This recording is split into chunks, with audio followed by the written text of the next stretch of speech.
Action! Hello and welcome to episode 42 of Your Average Critics, joined today by Chris and Obi. Joe's got his one and done for 2018, so yeah. So you just gave us a little bit of film news before we came on air, which you may as well repeat. Basically, apparently DC fans, or there's a page on Facebook where DC fans are going to try and sabotage the rating of Black Panther on Rotten Tomato, and that's mad gay. I just understand in a non-homophobic way. That's mad gay. Just saying. I just think literally it's just so immature and petty. Like I can only think the people who are planning to do this must be 12 years old. Honestly. Why is there this DC? Well, you have to be one or the other. Honestly. Why are people getting so protective of DC? It's because they've had so many bad ratings, isn't it? Really, and I think they feel they're unfairly treated. But why do they care about the ratings? Because these films are making money. Exactly. So I was saying, if anything, if you're the people who work at Marvel and DC, surely in the grand scheme of things, you'd actually want, if you're Marvel, you'd want the DC film to do well, so that it keeps the superhero film genre, booming. Yeah. That's the thing, and it just shows that probably gives Marvel even more weight, doesn't it? So the fact that DC fans are trying to make it go, lower the rating. So they obviously think Black Panther is going to have a very, very high rating. So they need to try and ambush it. Mm-hmm. It's if you don't want the film to do well, don't go and see it. There is that to it. I think you can't. I don't think you can even if you love one side and bash the other. I don't think you can even call yourself a true superhero film fan. Because you should be able to appreciate films. Even you, obviously, you going into Justice League, you were skeptical, or you thought, oh yeah, this film's gonna be fucking awful. Then after you've seen it, you're I feel like you went in with a semi-open mind. And after you've seen it, you're okay, it's actually okay. It's not great, not terrible, it's okay. And it's better people going with open mind rather than people on both sides, DC and Marvel, thinking, oh yeah, this is shit because blah blah blah blah blah blah. Even a certain podcast that me and you listen to, which I won't name them. Never mind. Why won't you name them? Because I'm about to slander them. Because one of the members, whenever he's talking about a Marvel film, he just literally bashes it because he's a big DC fan. Oh, I know what you mean. Bashes it, and he's like, oh yeah, Civil War doesn't age well. I was like, what the fuck are you talking about? He's like, oh yeah, Civil War is not a great film. I was like, what are you literally? Completely objectively, Civil War is a fantastic superhero film. Yeah, objectively, how you can think otherwise? Honestly, I don't. Whatever. Anyway, yeah. And the thing is when I was hating on Justice League before, because the trailer looked terrible. It wasn't because I'm, I am more of a fan of Marvel films, but that's because there are more Marvel films, I think. Mm-hmm. I actually, I love The Dark Knight. The Dark Knight Rises is alright. And you know how I've seen Suicide Squad 3 times, so I'm a fan to an extent of that film. So it's not I'm anti-DC. And if anything, there's quite a few Marvel films that I don't actually like. I don't like the Thor films. I don't like the first Captain America. I don't like the Hulk film. I don't like Iron Man 2. Fair point. Speaking of, I have a question. I don't know, Chris, if you might be able to get up on your iPad or something. But how many DC films are we into this DC franchise? So we're Man of Steel, Batman vs Superman, Wonder Woman, Justice League, and Suicide Squad? Suicide Squad features Ben Affleck, yeah. So I'd say it's 5. 5. Mm. What were the first 5 Marvel franchise films? Iron Man 1, Iron Man 2, Incredible Hulk, Captain America and Thor. So I would argue that only 2 of those 5 are good. You probably say 1. I would say 2. I'd say Iron Man 1 and Captain America 1. Iron Man 2 is not great. I thought 4 was decent. So I'd say Iron Man and 4 were good. And actually I thought Captain America was pretty decent the second time I watched it. So yeah, I'd probably say 3 of the 5. Yeah, I'd say 1.5. So they're not, and obviously... Yeah, they're not that dissimilar. With DC, I mean, I would argue that I think Wonder Woman's good. I think Justice League is good, obviously, and the other 3 are subpar / shit. So I would say, they're not that far apart for first, It's just because they started so late in the game, isn't it? It's like 10 years on and they've just started. Within 5 films, arguably one of which is not really part of it, Suicide Squad, they've already had the team up. True. Whereas, was it like 8 films before Marvel did that? Yeah. So... Was it? Oh, I can't remember. It was quite a lot. So, yeah, it was Iron Man 1 and 2. Oh, it was the 6th film in the franchise. 6th. Yeah. Oh, it was the 6th? Yeah, it was the 6th. Okay. Yeah, because they did their individual films and Iron Man had had his second one because it was so good. Whereas DC have kind of done it in reverse. They're like, we'll do a team-up film and then we'll do an origin Flash and then potentially, and then we'll do a solo... Well, I should say solo rather than origin. Well. Solo Cyborg. Maybe potentially solo Batman. They've got one film coming out this year as well. Just Aquaman, yeah. Which I think is crazy. Do you reckon Flashpoint is going to be a soft reboot?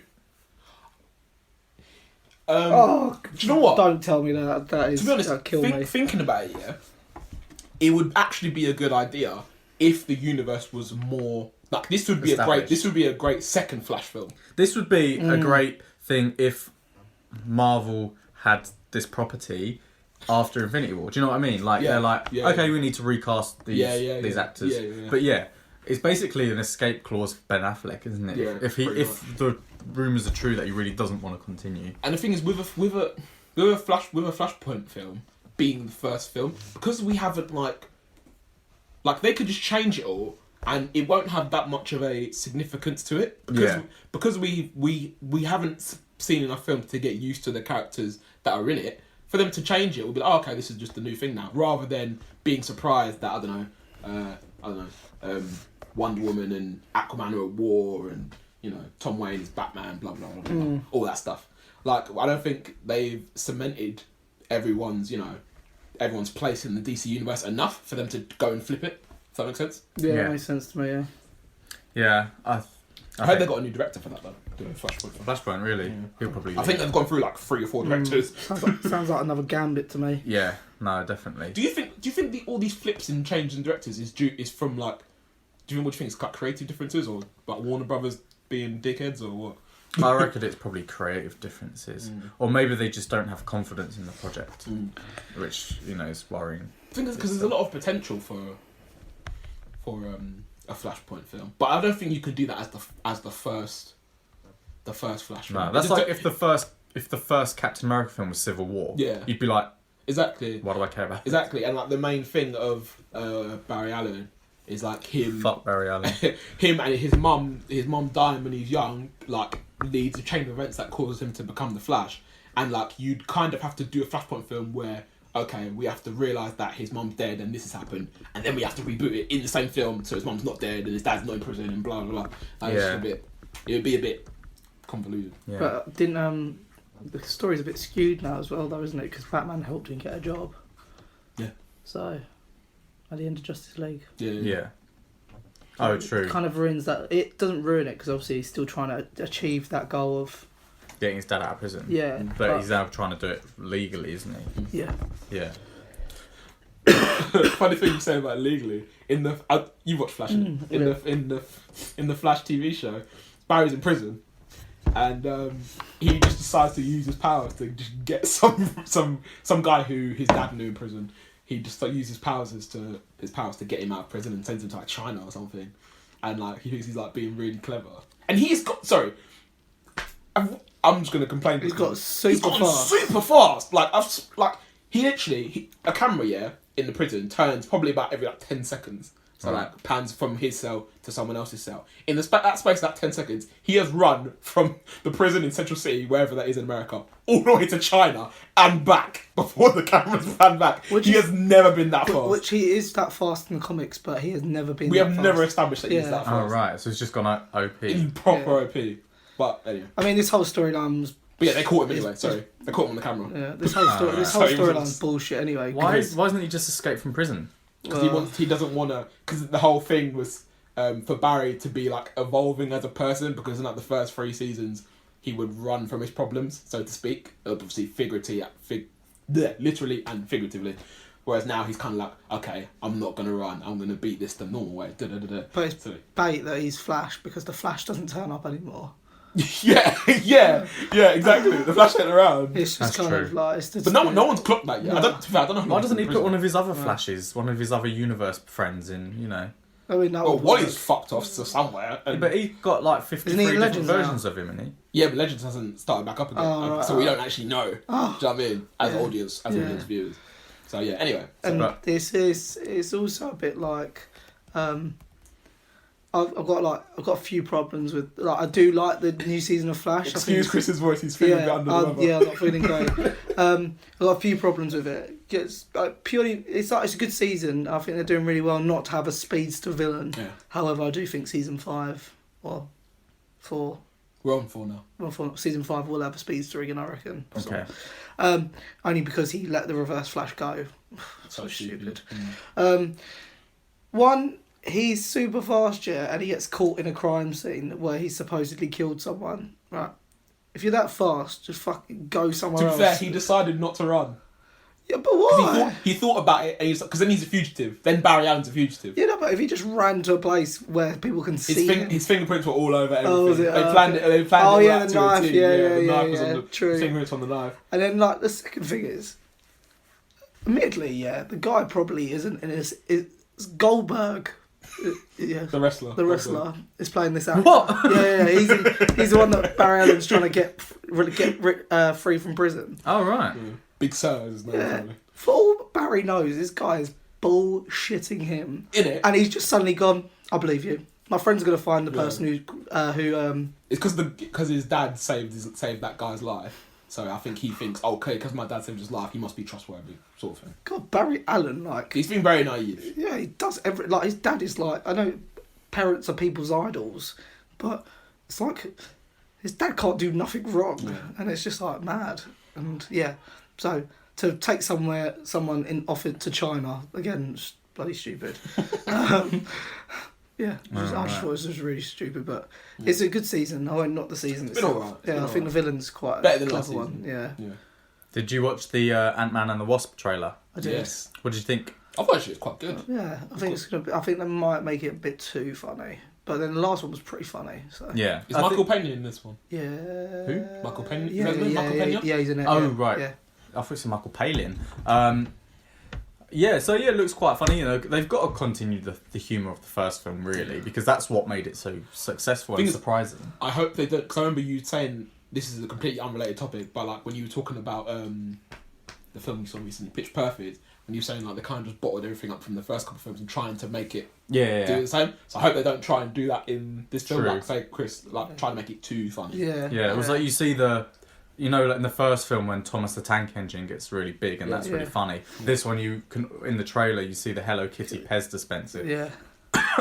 Which is a nice callback to the first one, but yeah, hopefully they don't overdo it and just kind of rely on that and not actually, because that's what Pitch Perfect didn't do, is they just kind of had these recurring gags but they didn't actually develop any of them or develop any storyline. It was just like, oh hey, let's do a rap, not rap battle, an a cappella off or whatever they call it. And I was like, well, what's the point? Has this film taken place after Civil War? Not Civil War, after Infinity War, do we know? Or is it after Civil War and in between Infinity War? Well, I don't know if it would be concurrent because I think he's not in the first Infinity War, is he? No, he's not in it? No, so I think it is after. Oh, okay. I thought he it's, was in it. Oh. I think it's after Civil War. Okay. But before Infinity War? No, I think After it's Infinity War. after both, yeah. Okay. Yeah, it'll be interesting to see because maybe they're... Well, I guess Infinity War will be quite a big impact on everyone.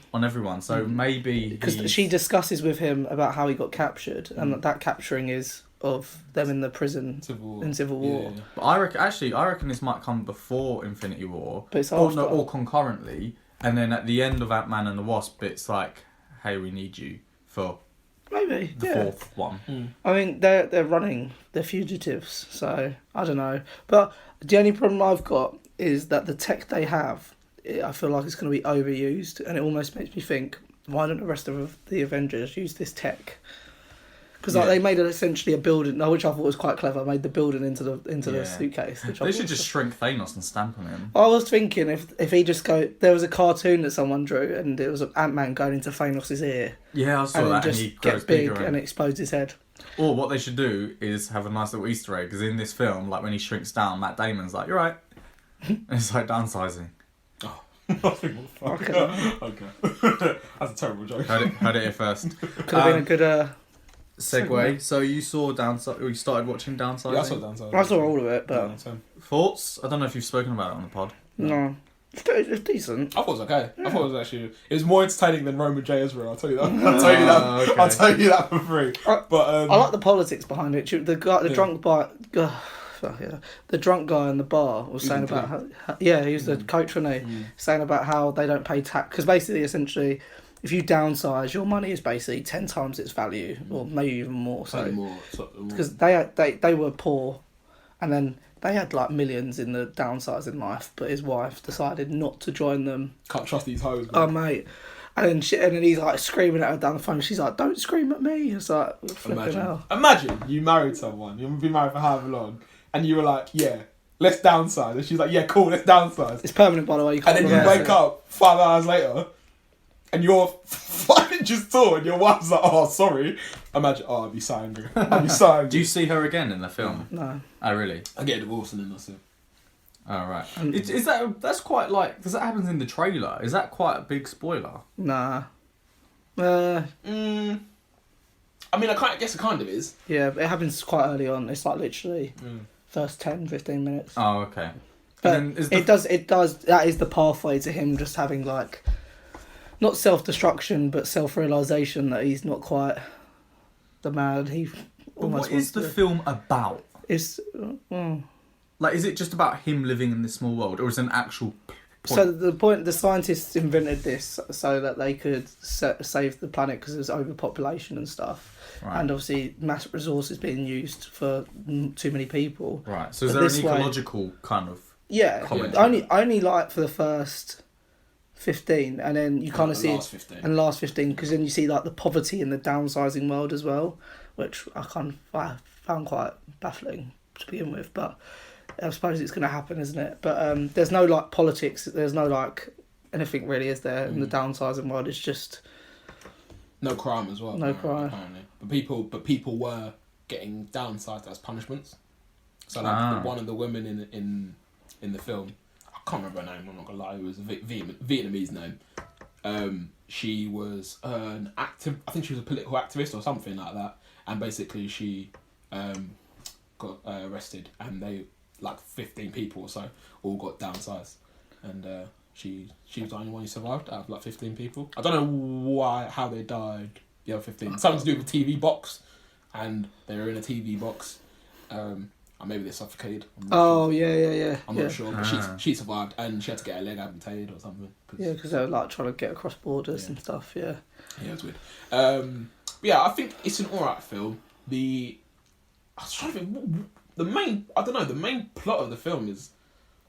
It's like his real life. It's kind of like it's just him getting his life together. Kind of trying to get his life together, I suppose. Yeah. Okay. Because it kind of shows him as being like a bit, bit soft. Yeah, a bit soft, a bit down on his luck at the start of the film. Meets a few people along the way. Yeah. What was the thing with the scientist guy? Had he just lost his mind? Which scientist guy? The guy who invented downsizing. No, he was upset because the world was on its way to self-destruction because the ice caps in Antarctica were melting, so it was releasing methane, which was increasing global warming.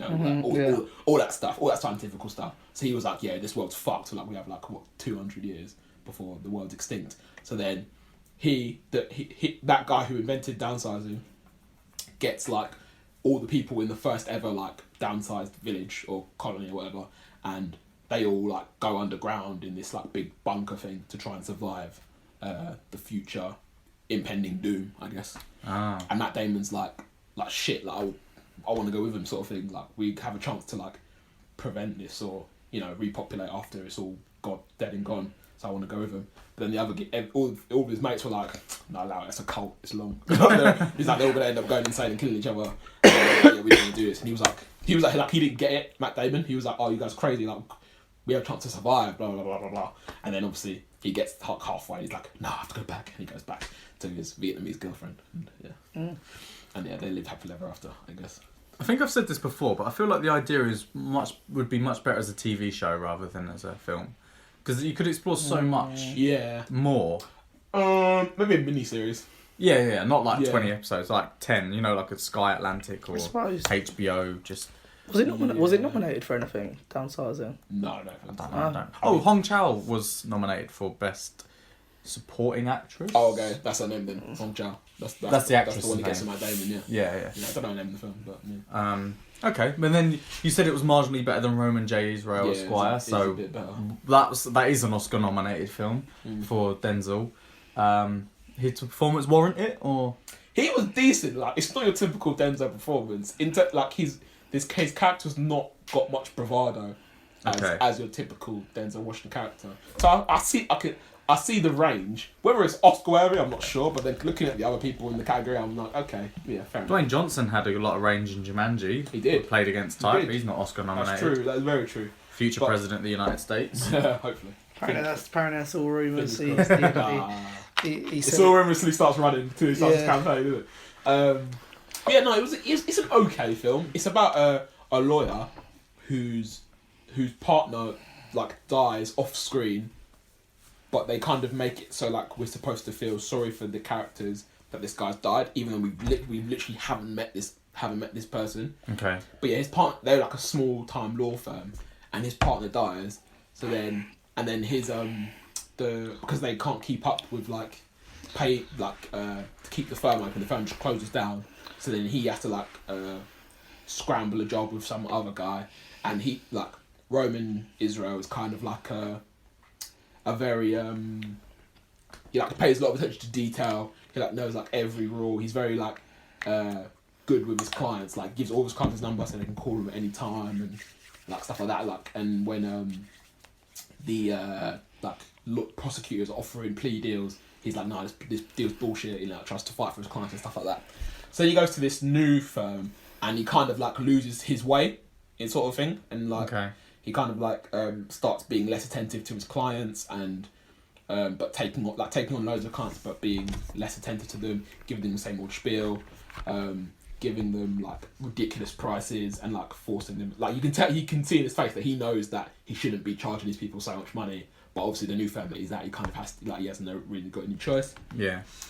He has this one client who is being charged for murder, and he's the client's I didn't do it, this guy did it, his friend I think, who is already a felon but is in hiding, and he's I can tell you where he is and tell you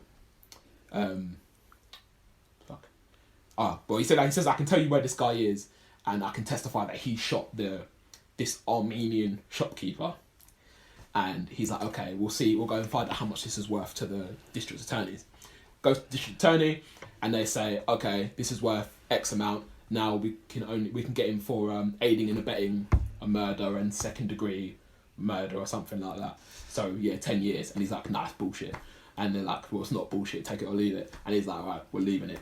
So then he doesn't tell his client about this deal offer. His client then goes and gets stabbed and killed in prison a couple of days later. And he's like, shit, and he feels really guilty. And then, because he didn't tell his client about the deal, they can get done for malpractice. Because he just rejected it on his own without consulting the client first. Okay. So the law firm can get done for malpractice. So he's to the head of the firm, which is Colin Farrell, is basically in a couple of weeks I'm going to fire you. Because I can't fire you now because then it will look like we've done something wrong. So I'm going to wait 2 weeks, then you're out the door. So he's like, fuck. I've got nothing. He's got no money, and then he gets robbed. Then he randomly gets robbed. Some guy just pulls some guy just asks him for a bit of change, and he gets one little bit of paper out of his pocket. I don't even know what it was, and the guy just wrestles him to the ground and starts beating him up. And Denzel's screaming out, "You got the wrong guy."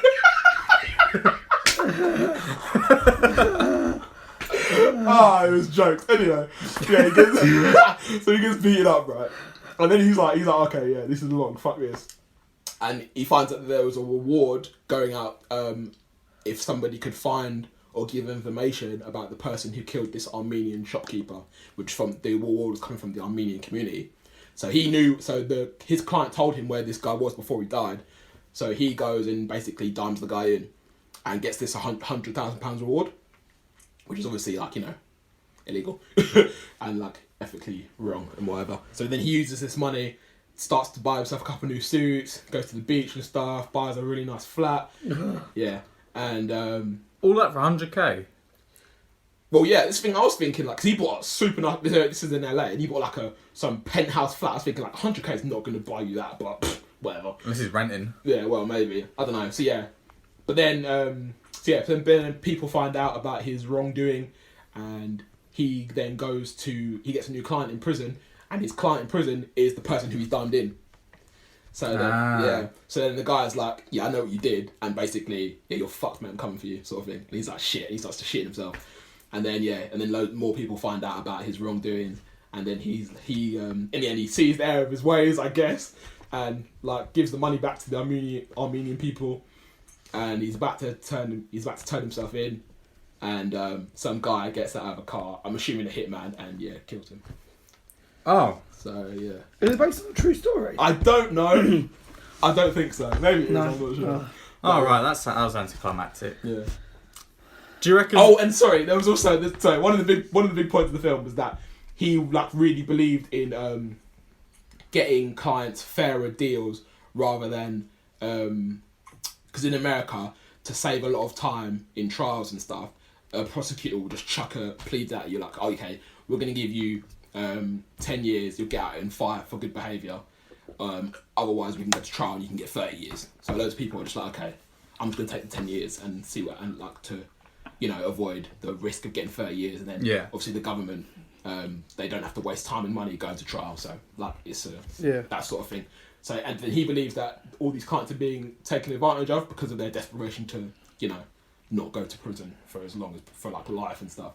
So then he like gets this whole class action suit, and there's like loads of these massive files and trying to get the laws changed on plea deals or something like that to get him get a maximum or a minimum or something like that. And then he takes it to the Colin Farrell, the head of the firm. And at the end of the film, he like takes all of his work and takes it to the courthouse to try and get it, litigated or mitigated or whatever it is. So oh, maybe it is based on a true story then. Maybe, yeah. Interesting. Doesn't sound. It's average. Doesn't sound great. It's average. Do you reckon maybe Denzel was nominated again because he didn't win last year? Do you know? Because sometimes they seem to nominate people to appease. Maybe. Like DiCaprio won, which I think was for the Revenant win. Well, to be fair, it was a good performance. It just wasn't the greatest of. Well, I feel like he's given much better performances. But yeah, I don't know. Maybe I don't know. Because he Denzel was decent, and it was nice seeing him play like a slightly like, I suppose weaker. Like the character was still strong-minded, but he was like not physically strong. Yeah, not physically strong. Didn't have like the bravado of like a Troy from Fences, Yeah. So it was quite different. So maybe I don't know. Maybe they thought, okay, we'll give it to him for that. He cried a couple of times. That was nice. Yeah. Well, I watched Phantom Thread earlier today, which I did not want to see. The biggest waste of 2.5 hours of my life. I think we would have told you that one, mate. But Daniel Day-Lewis was nominated for an Oscar for Best Actor, and I'm fairly certain that he's the male equivalent of not Helen Mirren, what's her name? Meryl Streep. They look similar though. Helen Mirren. Oh, okay, no. I thought you meant Daniel Day-Lewis and Helen Mirren. No. Because his performance was good. Yeah. But again, like you think these people are nominated because their performance should be outstanding or whatever. But you kind of think, well, there's no standouts. When you think how well actors inhabit superheroes or action heroes, that's just as a committed and believable performance. It's just there's no kind of respect there for those genres. But Phantom Thread is this really wanky film about a middle-aged wanky. Yeah, it's not literal. I'm talking. It's just artsy fartsy, pretentious. Oh, okay. You've lost my train of thread now. Anyway, so yeah, Daniel Day-Lewis plays a guy called Reynold Woodcock. He's a dressmaker. Okay. And Daniel Day-Lewis himself's like 60, and the guy he's playing is probably at least that.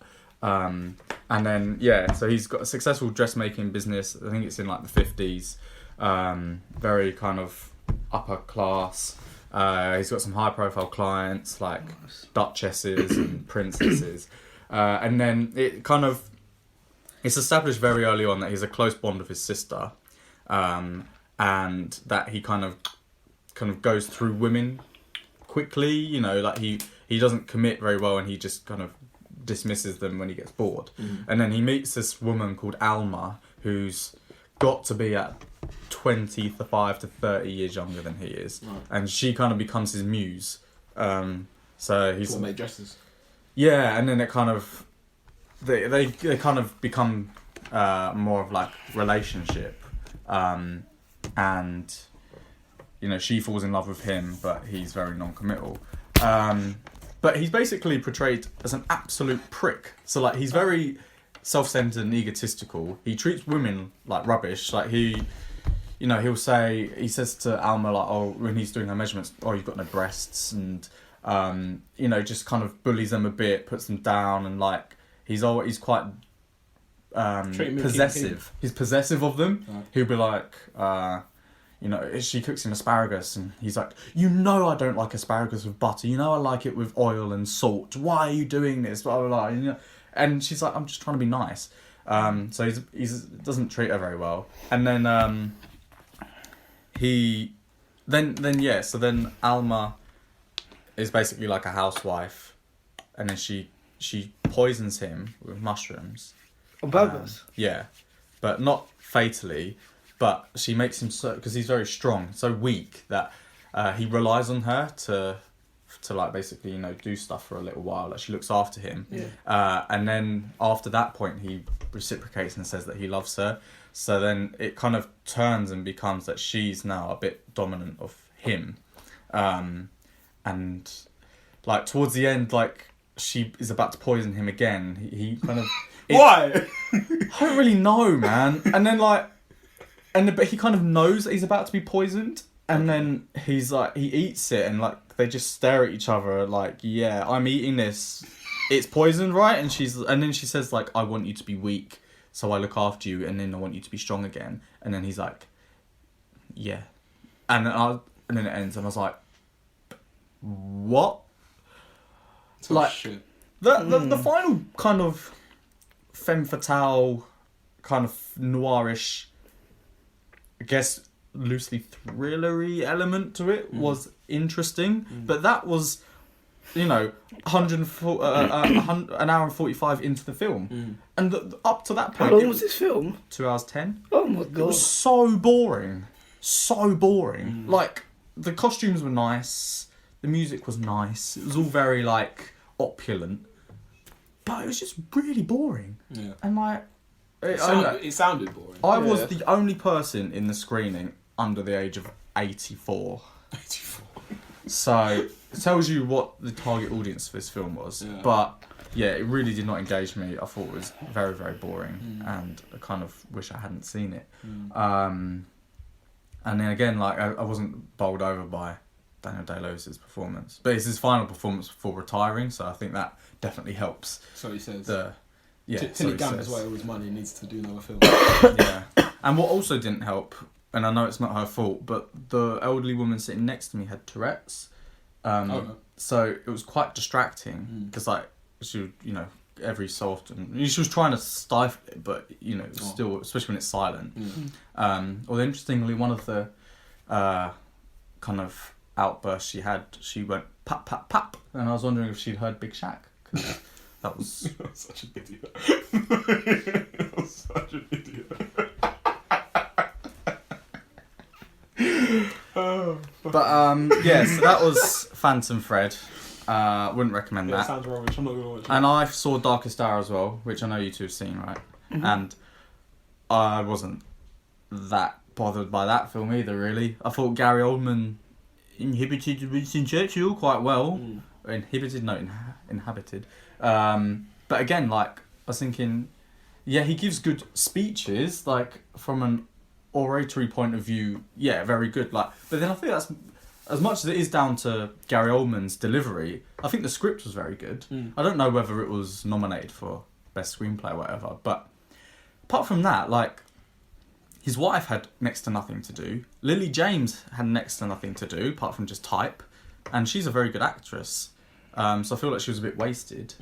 And yeah, it was just kind of... The film was just punctuated by him delivering powerful speeches. And I don't know, I felt like I wanted a bit more in depth about the rest of the war than rather just focusing it on Churchill. I suppose it was only supposed to be like the first few days of his thing, innit? And how everybody was like doubting him, sort of thing. Yeah. It should have been called The Darkest Days. Yeah, definitely. I mean, it made me interested to find out more about World War II, but... Yeah, I didn't know any of that stuff. No. And it's a good companion piece to Dunkirk, you know, the Christopher Nolan film. But again, I wasn't blown away by it. And then now that I've seen a lot of the Best Actor nominees, I'm wondering...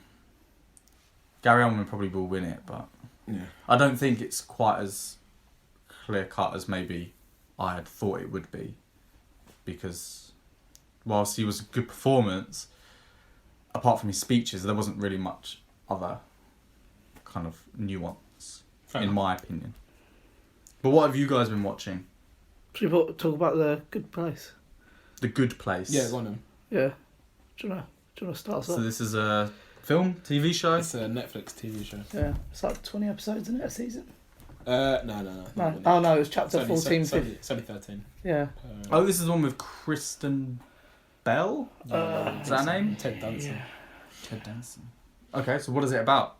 It is about this woman who dies and goes to heaven, which they call the good place, and they like tell her like, oh yeah, you're, because like in this version of heaven, only like the top good people make it into heaven, and like, everyone else goes to the bad place, which is hell.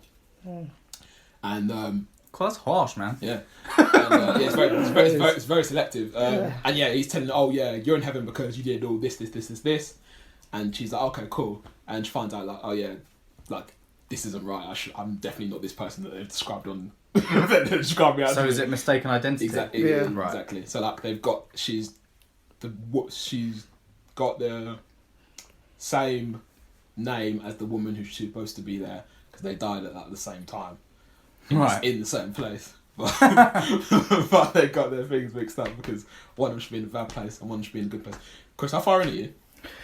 Season 2, episode... Oh, I fell asleep through a lot of it, but I'm up to the episode where... I'm on episode 0. Oh. Because I'm on season 2. But I'm only on like episode 3 of season 2. Okay, I got up to episode 3 before I fell asleep. Cool. But then I've jumped to episode 10. Oh, right. Because I fell asleep and I woke up on episode 10. Okay. Oh, right. Yeah. And how long were these episodes? 20 minutes. Oh, okay. I was going to say, how long did you fall asleep for? Like 7 hours? No. Okay, so... Oh, that's alright then. So, So talk us through series 1 and then the beginning of series 2. Okay, so series Spoilers 1... alert, I guess. So in the good place, there's like this little... They have like different little neighbourhoods, and each neighbourhood has an architect, and the architect is Ted Danson in this instance. And he says like, yeah, everyone here's got your perfect soulmate.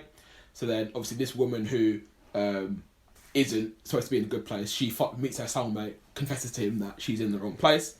And he's like a philosopher, so he's like all about like ethics and, you know, being a good person. So like, she says, "Can you help me become a good person so I can earn my place in the good place?" I feel like I've seen the first episode of this. Does the first episode end with large bees or something like that? Yeah. And like they Shrimp and speak stuff. different languages, but it translates. Yeah. Okay. Yeah, I only saw one episode. I wasn't that bothered by it. It's basically things start going wrong in the good place Yeah. because they're normally in the good place. Yeah. So like she hogged all the shrimp at a party, so then the next day giant shrimp started falling from the sky and stuff like that. Yeah. So like they felt, okay, if you continue doing good things, then good things will happen. Everything will be in balance again. Okay. So she's like, throughout the first season, she's kind of like struggling to become a good person.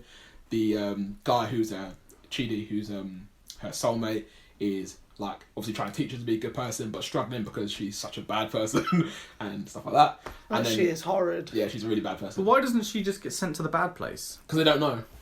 Right. They don't know that she's not the Eleanor that is supposed to be shot. They think, the architects and whoever think that she is the good Eleanor. Okay. Basically. So yeah, she's basically spends the whole first season trying to hide the fact that she's not supposed to be there, and because she is there, like loads of shit just keeps going wrong because it's out of equilibrium. And then the architect says, "Oh, Eleanor, I need your help. We need to try and find out why this place is going wrong." And she's like, "Fuck, what do I do?" Blah blah blah blah. And then there's another geezer called Jason. Jason, who's also not supposed to be. He's an absolute idiot. Yeah. And he's not supposed to be in the good place either. But he got sent there for some reason. And they say, okay, oh, we know they think his name's Jianyu, and he's like a silent monk from, like a Buddhist monk from somewhere. So he's like, oh yeah, would you like to be, when they first meet him, he's like, would you like to be silent for your time here? And he's like just nods, like, yeah. Oh, so right. like, because otherwise if he speaks, because the guy's an idiot, if he speaks, he's going to give himself up. So he just has to be quiet. He gets his soulmate, which is Jamila Jamil, and she plays a woman called Tahani in the show, and she is supposed to be in the good place. So she's trying to get this guy to talk, and obviously he won't talk because, he doesn't want to blow his cover, and she's pissed off because she doesn't think her soulmate is her actual soulmate, and all that crap happens. So then, basically, eventually Eleanor confesses that she shouldn't be in the good, that they got the wrong person, basically. And then they bring the real Eleanor up from the bad place, and they saying they're trying to find a way to get Eleanor to be able to stay in the good place, but the architects of the good and the bad place are basically like, okay, you've all, by hiding, because everyone finds out at some point, like all the main people find out. So saying, by hiding the fact that these guys shouldn't be in the good place, you guys have committed bad things. So one of you four, that being Eleanor, her soulmate Chidi, Jason / Jianyu, and his soulmate Tahani, two of you four need to go down to the bad place. And then they were arguing, and then comes the twist, which Chris fucking clocked. 3 episodes in, Chris clocked it, and he messaged me about it yesterday. And I had to say, oh, I don't know. But the twist is that they're actually already in the bad place. And this whole good place thing, it's just been psychological torture. Oh, really? So, yeah. It's a good twist. It's a good... Chris literally, he messaged me yesterday. He's like, oh, I'm only 3 episodes in, but do you reckon the good place is actually the bad place? And I was like, fuck. I said to him, like, oh, I don't know, man, I haven't really thought about it. But I was trying to think, how the hell did you catch that, Chris? Honestly, well done. I can't remember what was happening in it, but it was just too coincidental. Because I was I don't know how you caught that, honestly. I literally didn't clock until they said it. I was just sitting there with my nan watching it, and I was just like, I don't know. It just came to me, and I was like, okay, cool. But so actually, everyone there is a bad person. No. Oh. So only those 4 are the only actual humans there. They're all supposed to be in the bad place. Everyone else, all the people in their supposed neighbourhood, they're all like actors. And they're all like architects from these overseeing that group of people who handle the torture in the bad place. Is it torture? What's torture? So in the bad place, they get like tortured and stuff. But so why are they? How is it psychological torture? So Sounds basically, like a nice place. what's the what's her name? Tahani. She likes to talk quite a lot, and she likes to like. Can I just say Tahani and Jianyu. No, or Jason. Chidi. Who? Chidi. Their reason for being there is just such bullshit anyway, because they don't deserve to be in the bad place. But I suppose if there's a good and a bad and whatever. But I think I clocked it because if she was actually meant to be soulmates with someone who doesn't speak, it's just mad because she talks a lot and she was getting really aggravated that he wouldn't talk. So regardless that he could talk, she was getting really annoyed. And then I was thinking, I just can't remember what the other thing was, but there was something else. And there's a robot called Janet, who does anything you want, which she could solve a lot of their problems, and they choose not to use her, which kind of frustrates me. But And how does season 2 start then? If they know that it's season 2, the refresh. The what? Sorry. Is it called the refresh? What happens in episode 1? Of season 2, they get their minds. Yeah, they get their minds. Yeah, refresh. Sorry. I was thinking that. What's been weird? Yeah. So he keeps rebooting it, and this is the thing that I found really stupid. Yeah. Okay. So I didn't like that episode. He keeps rebooting it. He reboots it about 800 times. Like rebooting their minds so he can try and trick them again because they keep figuring it out. Yeah. That they're supposed to be in the bad place. He's like, fuck, I need to reboot it. The funny one though was when Jason thinks that. So like he literally reboots it like 800 times. Reboots their mind. So like they've been trying, because his aim was to try and torture them for 1,000 years, and they So his torture is to trick them to thinking that they are so in the good place, but that they should be in the bad place. No, so Chidi, he doesn't like social awkwardness, and he doesn't like being... having to make decisions Having to make decisions. Gives him like a stomach and obviously, him trying to help her is... So the pairing is the torture. Yes. All four of them being together. Yeah. But why did they have to have this pretense of the good place? Why can't they just be in the bad place? Because, yeah. So like the architect, is his name Michael? Michael. Yeah, Michael. Yeah. They were like to him, the people above, his bosses were like to him, yeah, you get to create your own method of torture, your own neighbourhood, blah blah. And he was like, instead of doing this old regular thing of torture, I want to do it different. I want to be innovative or whatever, and make it so they think they're in a good place, but they're actually in the bad place because I'm torturing their minds rather than their actual bodies. So yeah. Okay. So then their minds get refreshed. Yeah, but she keeps figuring the majority of the time. Shit, yeah. For anyone, I apologise for anyone who watches The Good Place that listen to that, because we just completely. No, I said spoilers at the beginning. Did you? Okay. And plus, we completely if you listen to this podcast, right, which thank you for doing so. You know that we go straight in. You know, unless one of us around this table says, "Hang on, don't spoil it for me." Yeah, we're going straight in. Fair So you've had 41 episodes to figure this out. Fair You were in the bad place, motherfucker. But I didn't like the first episode of season 2 purely because she kept figuring it out, which I don't mind that she kept figuring it out, but she kept figuring it out for some really absurd reason. Like I think the screenwriters forgot that she's portraying another person, because she was like, there's a 3-hour like melody of poetry or something, and she's like, no one would ever like this. But I was like, you're portraying someone completely different, so you can't justify your like saying, oh, no one would like this. The person that she's meant to be portraying is like this saint. Yeah. Oh, so she's pretending to be the other element. Yeah. Every scenario, bar the last. No, in every scenario, she's pretending to be this other person, but she keeps figuring it out, and some of them are justifiable because she's been there for a long period of time and things happen and she figures it out. But there was one just really annoyed me. There was one where Michael resets it, and this is like after must be like 300 or 400 tries, and he just sat at his desk and he's like his boobs like proper growing out, and he's like his tires sort of stripping. He's like talking into like this recording thing, and he's like, because he's like been like he'd be like, oh yeah, attempt 346. They found it out this way because of blah blah blah blah, and he's just like talking into it, and he's like saying, oh, I can't believe they found it out. Da, da, da, da. And then Eleanor would just walk into the room and was like, oh, what did you say? Are we actually in the bad place? And he was like, oh, and he clicks it again. And he's like, the next time he's like, okay, attempt 455. I've locked the door this time, so she can't come in. Again, I found that funny. Oops. But that's also a flaw. Because how the hell does she know the difference between the good place and the bad place at this point in time? Yeah. She was like, it's the bad place, as if she knew what the bad place was. But yeah. Okay. And then how does episode 2 progress? So you get to the point now where he just keeps recreating situations, and obviously he has to employ, I suppose, actors, the people who normally would torture people in the bad place. Yeah. He has to employ them to like try and start up actors if they're in the good place, keep up the ruse, be neighbours and stuff like that.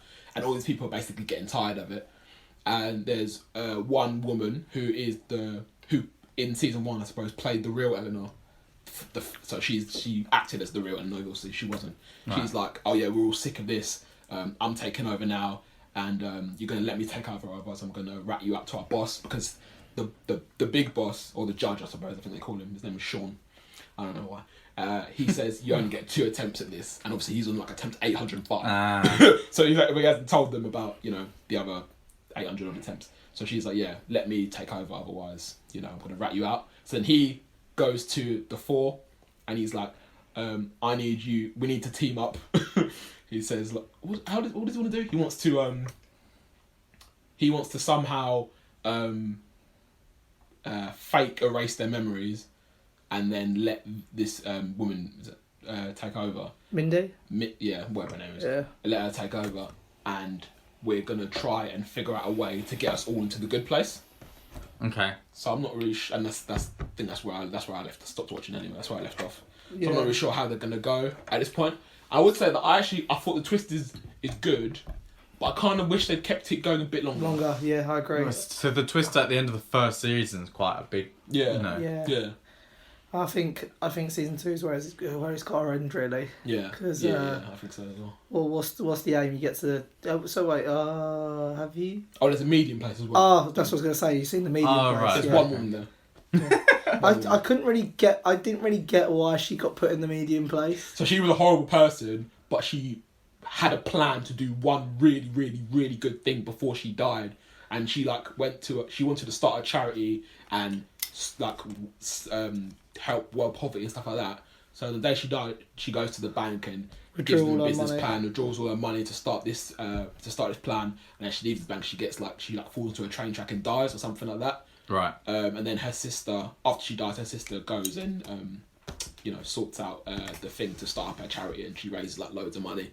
And she says that she was in a state of not knowing where she was supposed to go for ages, because they were deliberating over whether or not she should be in the good place or the bad place. So then they created a medium place for her. So people saying in the medium place, we've got your favourite beer, but it's always warm, and stuff like that. And, I like that. But again, I don't hate to grill on this program because I've actually really enjoyed it. But then the lady, one of the 4 main characters, who was giving lots and lots of money to charity, regardless if it was a selfish act because she wanted to have fame, surely she should be put in the medium place as well. Yeah. But it was the way they grade it is weird, because I think, I honestly don't really think there is a truly selfless act, really. No. But obviously, this woman she raised $60 billion for charity, but the only reason she did it was to build up her self-importance and show up her family and stuff like that. So they say, because of that, you deserve to be in the bad place. So it's a bit, because in this good place, literally, it's I'm assuming anyway, because I'm only going by what Michael the architect said. He could be completely lying about it, I don't know, but I think it's literally the best of the best of the best people. You have to be basically a saint to get into the good place, and if you're not, and if you're an okay person, you're going straight to the bad place. That's harsh. Yeah, I like this medium place. I think I'd sit quite comfortably there. I can tell you, episode 10 or 12 does spoil the remainder for me. If you were to die now, do you think you go to the good place or the bad place, Chris? I haven't done anything wrong, but I haven't exactly been a world giver ever. So probably the bad place, if I'm honest. It's too high up. It's too much of a pedestal that I'm nowhere near. I think medium place would be nice. Although it wouldn't actually. I don't want warm drinks. No, I don't want drinks. She only had Would you rather have warm drinks and be tortured for the rest of the night? Yeah, fair point. She only had 2 VSH tapes. VHS. What your medium place would be? You freezing cold Pepsi. Yeah, it'd be. Ugh. No, not as medium. It'd be Coke. It's Coke instead of Pepsi. Coke would be cold. Yeah. Or you got 5,000 DVDs, but you've only got a VHS.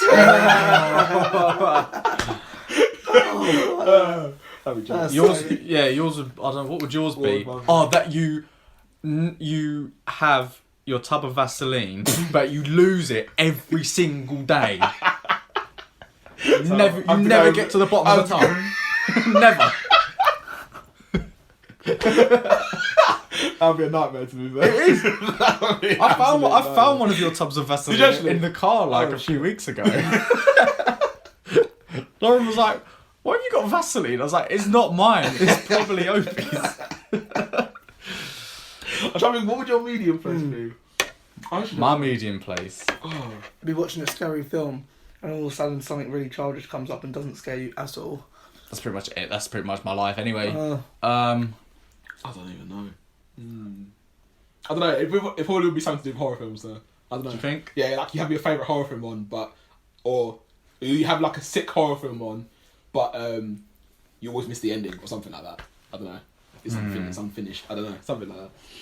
Anyway, I'll get thinking. I think the TV series is a very good concept. I think it's alright. Yeah. I think so. I've also a feeling that Michael's got the good place all wrong. Do you think? Yeah. I think if they do eventually get there, I don't know if they do or don't, but if they do, I've got a feeling it's not going to be what they thought it was. Maybe. Talking of death and things like that, I saw a film called A Ghost Story, which came out last year. Not a very wide release. It's got Rooney Mara and Casey Affleck in.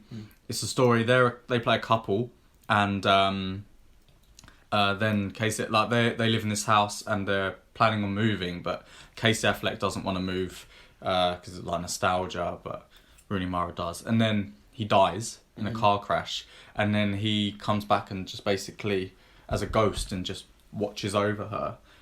But it's a very literal ghost in the sense that it's Casey Affleck wearing a bedsheet with eyes. Okay. That's weird. And like he kind of sees her, going about her business, like selling things off to get ready to move and like grieving. And when she eventually does leave the house, like she writes this little note which we never see and puts it in like a crack in the wall and then paints over it, and then like you see Casey Affleck trying to like scratch it out, but time goes quicker for him, so he's scratching it out, and like then the house gets leveled, and then like it becomes the future, and then like all of a sudden it becomes the past again, and it's just like this very cyclical kind of narrative. And then he sees this other ghost as well in the house opposite, and like it's subtitles of like how they communicate, they don't say anything, but then it's like, oh, who are you waiting for? And it's like, oh, I can't remember. And then as soon as they don't realise who they're waiting for anymore, then they just kind of vanish. It's very like,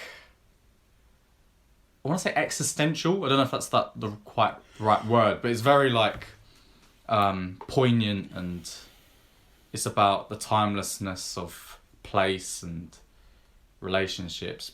But it was a very slow film. What genre is it? I'd say it was like a drama.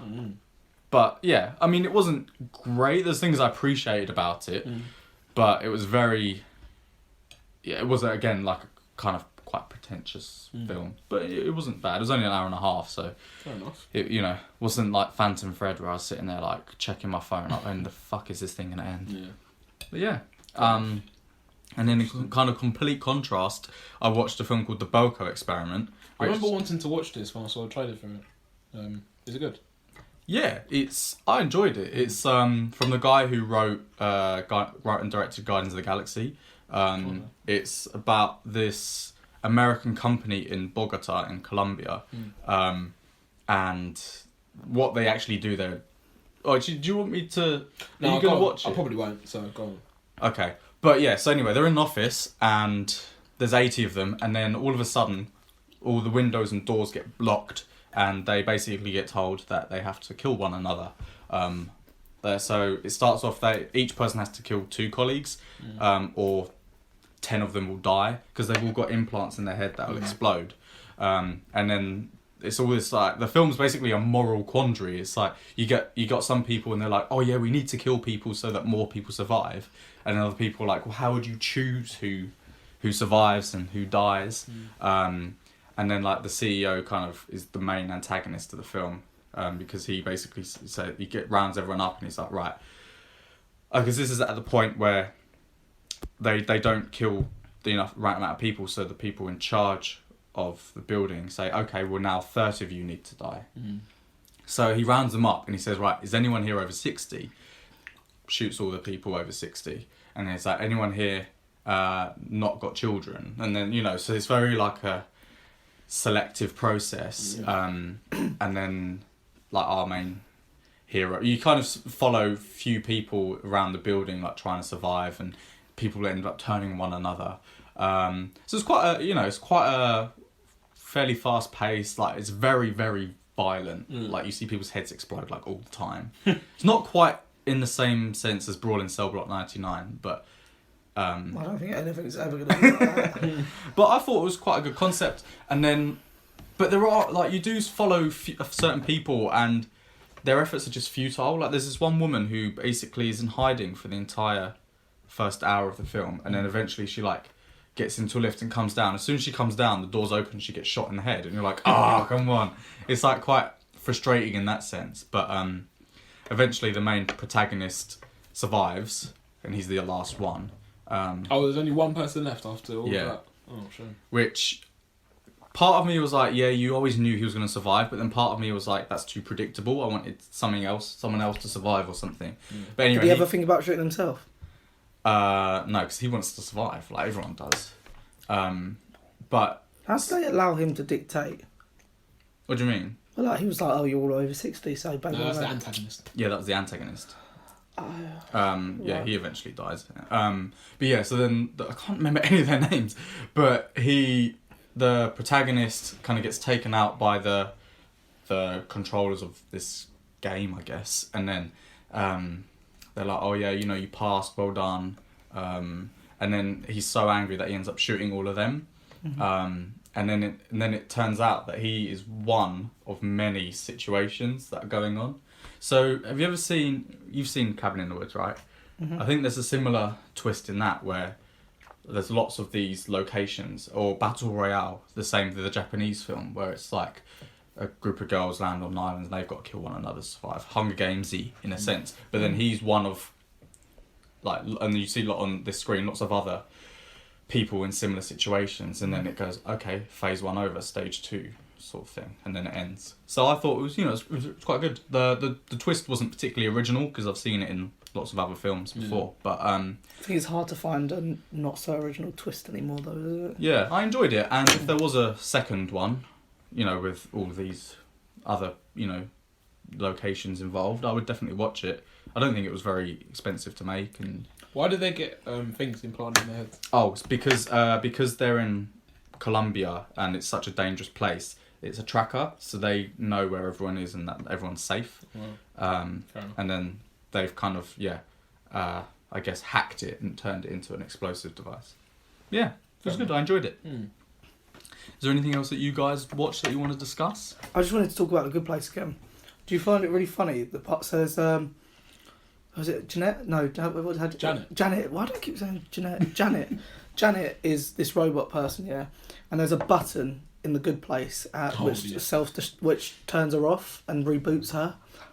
And so they go up to this button because basically there's a point in the series where they want to save Michael from having... Because basically if Michael does bad, he'll be made retired, and that means he gets tortured. Basically. He gets tortured and dies, whatever. So there's this button that turns off the robot lady. Right. Janet. Right.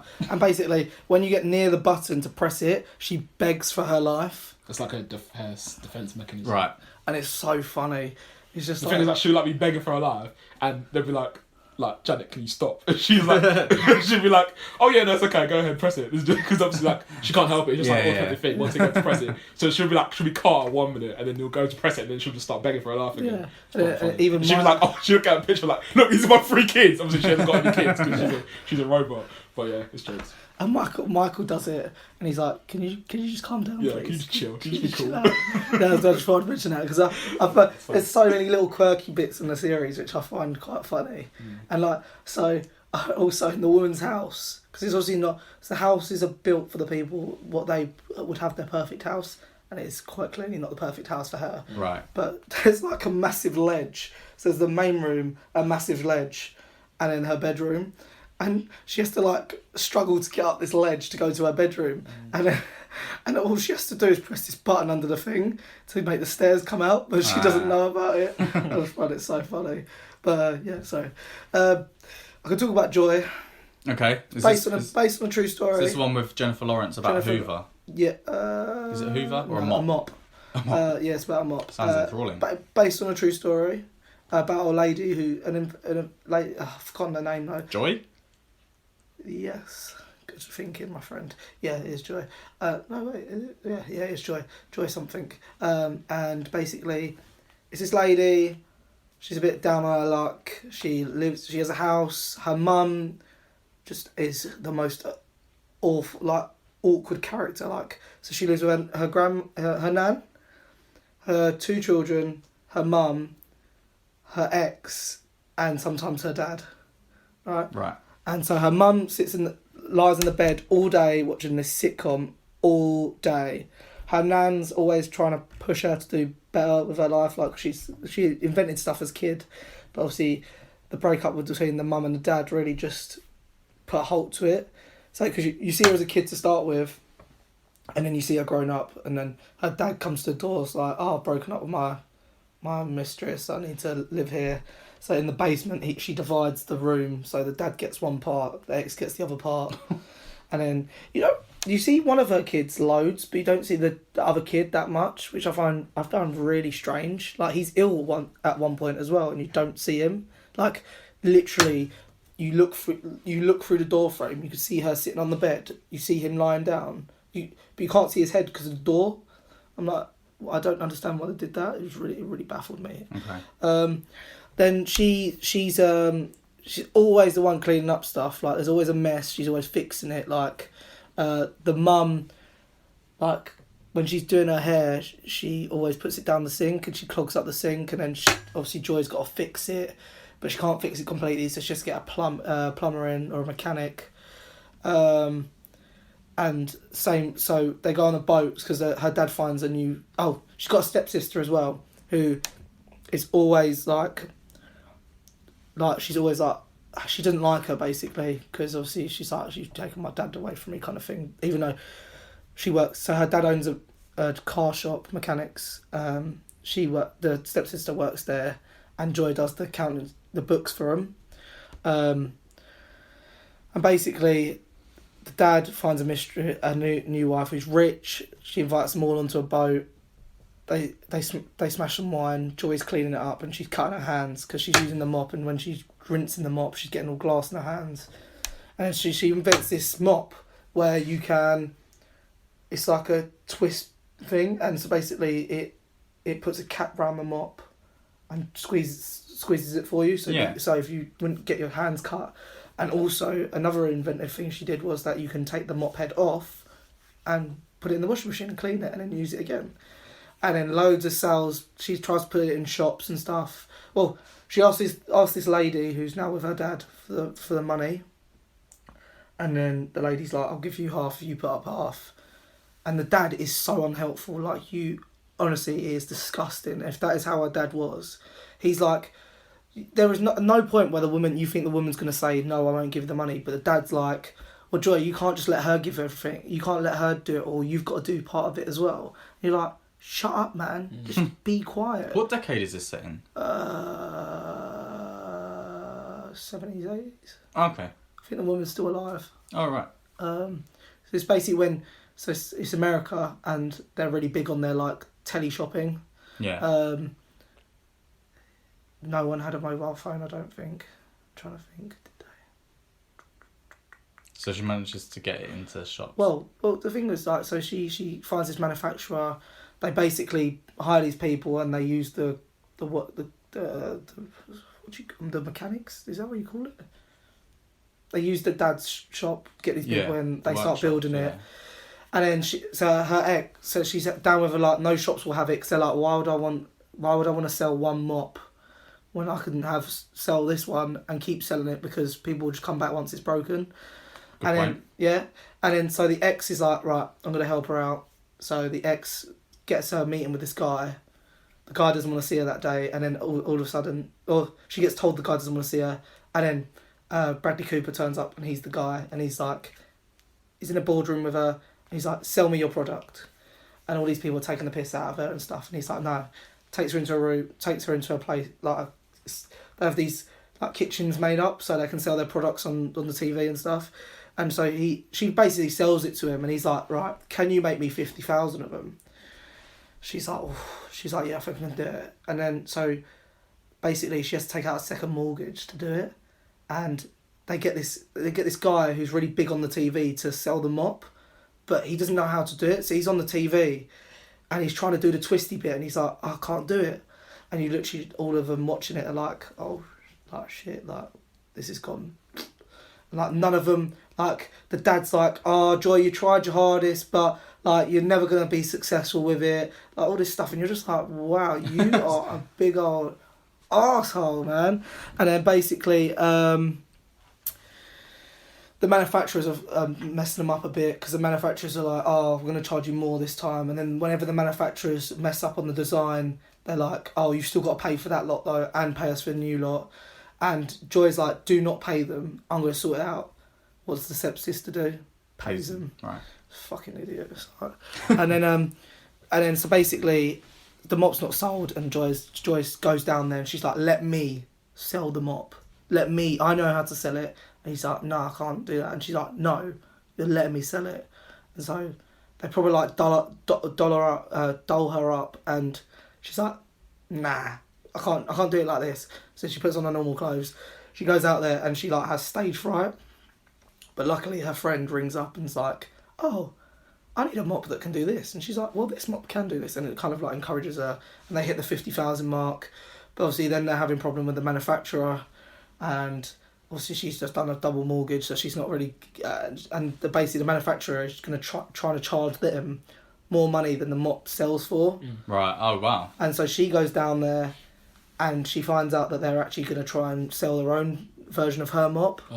And so she tries to steal the pieces back, but the police take her to custody, and then I think she's about to lose her house. Oh, and then basically the dad, again, unhelpful. He's he's just berating her with not nice things, and the woman who gave her loads of money is like, I've got to file for bankruptcy now, like otherwise we're going to lose so much money. And she basically signs the form and she goes mad, and then all of a sudden she just cuts her hair. Signs the form for what, sorry? Huh? Bankruptcy. Okay. And obviously if she does that, that's game over. She's done it, but she goes a bit mad. She's like angry, and I would probably be the same. And then literally she cuts her hair, sits down with loads of books, and she figures out there's something dodgy about this. Is this Joy or the This is stepmom? Joy. This is right, Joy. Okay. The stepmom is not helpful at all. She is worse. And the dad's like, oh, Joy, you can come and stay with us while you sort things out. And she's like, can she? Almost saying she's not going to stay. And I think the grandmother died. Yeah, the grandmother dies just before this as well. But or was it just after? It's not really that relevant to the film, I don't think. But the grandmother's the one who's doing the narration of it sometimes. Joy figures out that the money that they paid to these people wasn't necessary, and that she spoke to the head of the company, and he had no idea that they were trying to do all this stuff. So she gets all her money back. She basically says to this guy, like, you want to give me what I want when I want it, kind of my thing. And then, yeah, it all works out. And she sells there's a wiki page, and she's got loads of things that she sold in real life. She's an inventor. Yeah. Oh, cool. But yeah, it was a decent film. Like, honestly, I'd say watch it, but you get so frustrated with the dad. Like, honestly, he's such a dick. Such a dick. Was it a comedy or a drama? Or? Drama. There's a little bit of comedy, but not enough to call it a comedy. But yeah, it's a good film. I'm quite glad I watched it, actually. I did watch another film, actually, but I can't remember what it's called. Yeah. Well, maybe talk about it when you get your voice back. Yeah, flipping out. Any more before we wrap up? Do you want to talk about Black Lightning? Oh yes, I did watch Black Lightning. Yeah, I forgot about that. Yeah, I really enjoyed that. So you spoke about it last week. Have you what? Two. Oh, cool. The ones that were on Netflix. Yeah. Yeah. So I think it's really interesting, like the fact that he is at a later stage of his kind of career. Like he's not old, is he? But he's considering Lawanda was looked about 40. And they looked about 40. That was silly, yeah, they're the same age. And he looks about 40, but I'm assuming he might be in his 50s considering... so Jess is like 18, and then Anissa's like in her 20s. I never even thought about that, actually. That's crazy. But yeah, so he's kind of post-retirement, but kind of tempted back into retirement. He's, it's not like the typical... superhero where it's like everything goes right for you, like billionaire, blah blah blah. I mean, he's popular in the community, but he's got family problems, and I find he's a very kind of real character in that respect. And the fact he's trying to do right for his community, and then I really like the fact that the villain Tobias is an albino. I think that's a really interesting kind of twist because obviously it's like an African American story, and Tobias is African American, but he doesn't look, kind of, his pigmentation's different. Yeah. So I think that's a very... And they always say like, oh yeah, do you hate black people sort of thing? And you think, oh, maybe he does because he's like albino, maybe he's treated differently as a child, Yeah. that sort of thing. And obviously that's kind of progressive for representation as well. So yeah, I think some of it gets a bit cheesy and soap opera-y. Yeah. But I think, and the action is at this point isn't great, but I think the story is strong. I honestly didn't think he was going to shoot the woman. No, it is a bit unexpected, isn't it? Like Lala, and then when Lala dies as well. Yeah. I liked Lala. You like Lala? Yeah. I assume that Tobias has some sort of super strength or something. I think so. So I'm interested to see how it develops. Are you guys on episode 3 now? I think you'll like episode 3 as well. Yeah, episode 3 was decent. I just like, what happened in episode 3? Oh yeah, it was alright. I think episode 3 isn't as good as the first 2 episodes. Okay. But it's still okay. But Anissa has powers, and then I assume Jessica might. Jennifer. Jennifer. Is it Jennifer? Yeah. Oh. But yeah, I think the girl who plays, well, both of them actually, both the girls who played the daughters are both really, really good actresses. Oh god, the scene! Oh my god, episode 3 is so cringy. Don't like his secretary though at school, on the tiny thin head. Yeah. And she's like, obviously wants to get in his trousers. Yeah. There was a line from the third episode that I really enjoyed from Tobias Well, and he says, so he's talking about how he hates people who go to church and stuff like that. He's like, oh, they're always singing and praying and singing. Everybody wants to go to heaven, but nobody wants to die. I was like, that's a good line. He's a rapper, isn't he? In real life? In real life, yeah. Okay. Yeah. No, I'm looking for. I look forward to the next episode and see where it goes. Do we know how many episodes it's going to be? Is it going to be 10? I think it's 13. Okay. They usually start them on 13 and then turn them to 23. I like the music. I like the music in it. The theme tune as well. It's Black Lightning's back. Isn't iZombie only 13? I think so. So maybe they'll do the same. I hope they do, because I'll just come back to watch another 20 episode. There were 20 episode series, man. That should be back soon. But yeah, I think it's good. Yeah. Yeah. All right. Well, I'll always be an episode behind you, I guess. But well, doesn't matter. Yeah. I'll try and watch it on the train. There's no episodes are out Tuesday, so true. Yeah. I'm trying to think what else was watched. I want to try and watch that Altered Carbon. That's on Netflix. It got 63% on Rotten Tomorrow. Which I'm going to give the first episode a go. I thought so. Okay. I'll try and watch that. But maybe not for next week. I am ill, so. And then Black Panther's out soon, so that's what I'm looking forward to over the next couple of weeks. Can't wait. Yeah. And Screen Unseen if we go tomorrow. You going to go? Yep. I'm thinking it might be Itonia. Although it's alright. It's meant to be quite good, isn't it? So. Either that or Ladybird, I think. Again. I'll take either. Yeah, I want to watch Ladybird. I'm going for that, but there must be something else that we've watched this week. Which seems like a very short episode. It's a short episode, but we've done 2 hour plus ones for the last few weeks. So and we've done. This is a late one. It's a late one. You're not feeling well, yeah, so I think we'll wrap it up there. No questions. No.